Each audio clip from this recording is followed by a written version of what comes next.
I'm Lily. And I'm Kiev. And welcome to the portal of our minds. Shooting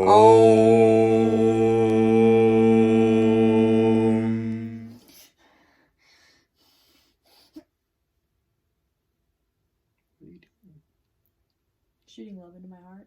Oh, I like that. That image doesn't look right. Feels so good. Oh, you're recording. Hey guys, and welcome back to another Piece of Our Minds. And today what we have for you is thoughts. What are they? What are they? Does science know? Do we know? Do you know? Yeah, do you guys know?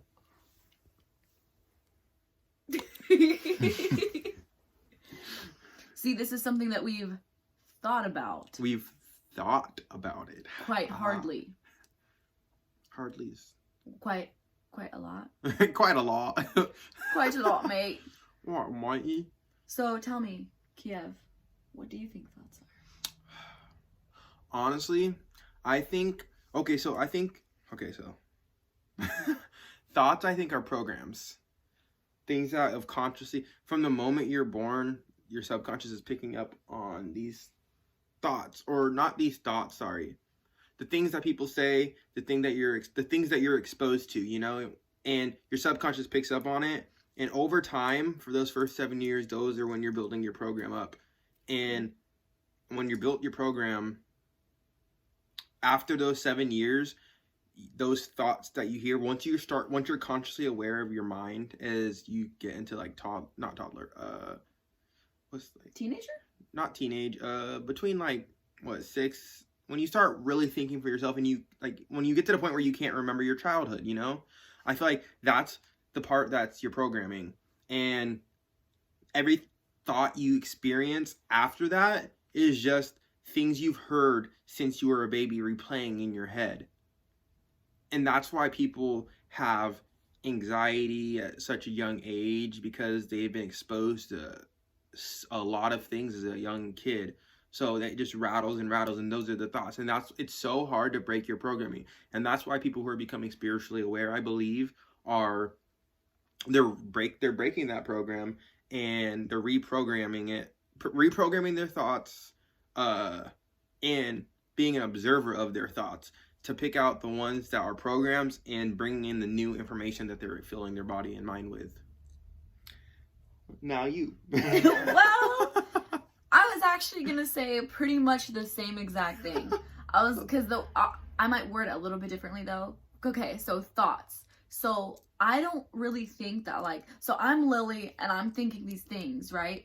I don't think that it's coming like all the time. It's like me. It's just old memories and old language just like repeating over and over and over. This is why a lot of us can't break out of old habits, old cycles. Yes. And this is why a lot of people are like stuck in poverty, or why people or why the rich get richer, because it's all a program or a mindset that has been engraved in your mind literally since the day you were born. Yes. Like what she said about the poor being poor and the rich being richer. Rich children are born into that world of wealthiness. So it's already in their program that they are gonna be wealthy, you know what I mean? Right. And it's like the same thing as the poor. Mm-hmm. Like when you're born into poverty, your mind subconsciously picks up, oh, this is what life's like. Yes. This is what life's like, and you live your life like that, which is it's sad, but eventually that's why certain people, like in poverty, a lot more famous people, I feel like, come from poverty, because they are like, whoa, this isn't really how life's supposed to be like. And then they take that initiative to turn that programming, mm-hmm. flip that switch, and turn their life around. And then look, now they're becoming wealthy, so they could set their future family up to have that wealthy subconscious of success. Yes, and I think that it also all goes into vibration too, vibration and frequency. Because, yes. And I've mentioned this before, your thoughts bring emotions, which is energy in motion, which is a vibration.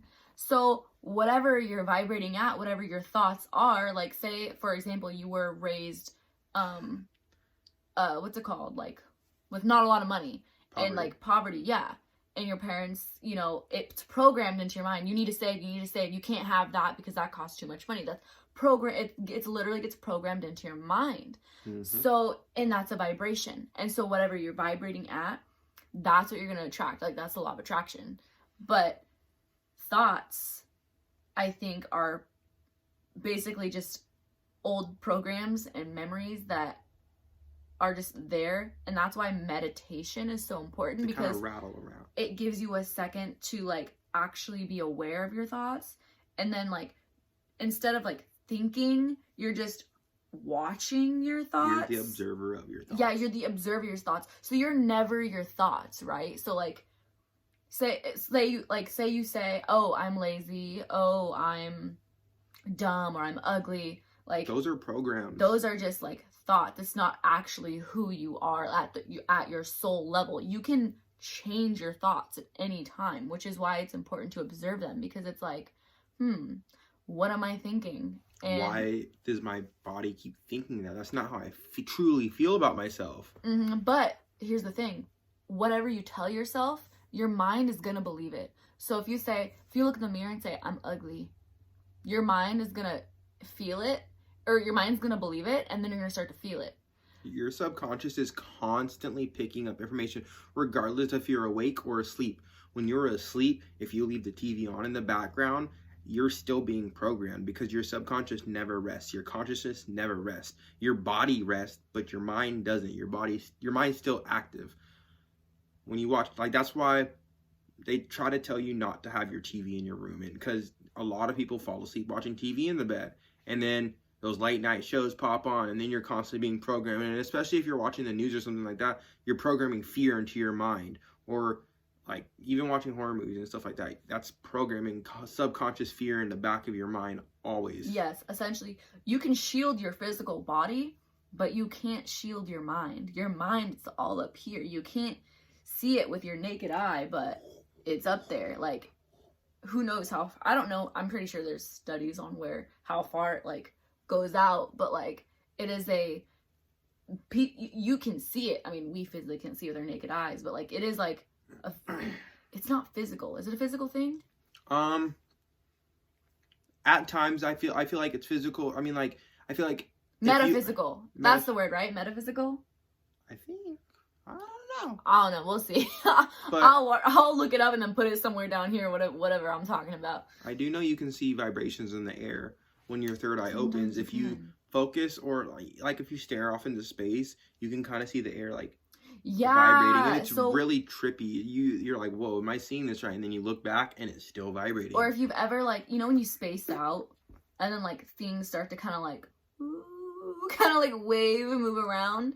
So because we're living in an illusion. It's because you're actually seeing energy. Like, you actually are seeing energy. It's not just like, because I used to do this as a kid. I used to like literally do it for fun. I'd be like, I'm gonna space out and watch everything move real quick. And then I'd be like, ooh, cool. And then I actually recently found out like you're actually seeing energy. And so now I actually practice it. And I'll purposely space out and like see what I see. Interesting fun fact, whenever I'm at a hospital, it's extra intense. And I don't know why. I have a feeling of why, because of the energy is so dense there. So and there's a lot of negative energy in hospitals. Pain, anguish type energies. Yeah. Not necessarily fear, anxiety. Yeah. Dread, misery, a lot of that. So the energy's extra dense there. That could be why it's extra intense every time I go. And I usually always feel drained after leaving. Like, I leave feeling just drained. Like, I'll leave the building feeling like I need to like brush myself off. You know, that's literally how it feels. What do you guys think thoughts are? No, I feel like nobody can really know. Until you move into the next realm where your consciousness is open completely and you get to see everything for what it is in that small instance before you choose to reincarnate or choose something else, which we can save that conversation for another video. Oh, yeah. Another thing about thoughts, you have to be careful with your thoughts too, because like manifestation, if you involve your emotions in your thoughts, it's energy in motion. So when those two combine, it creates manifestation. Those are the key ingredients for manifestation: thoughts and emotion. And when you give them equal attention, things appear. That's why, like, in poverty, people are like, oh, I'm so poor, and then they feel sad, and they are depressed and sad. You're going to become more poor, sadly.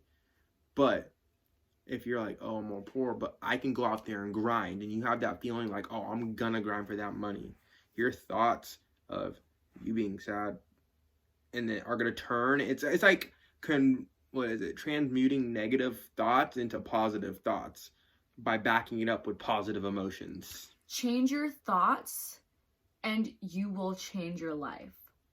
Legitimately.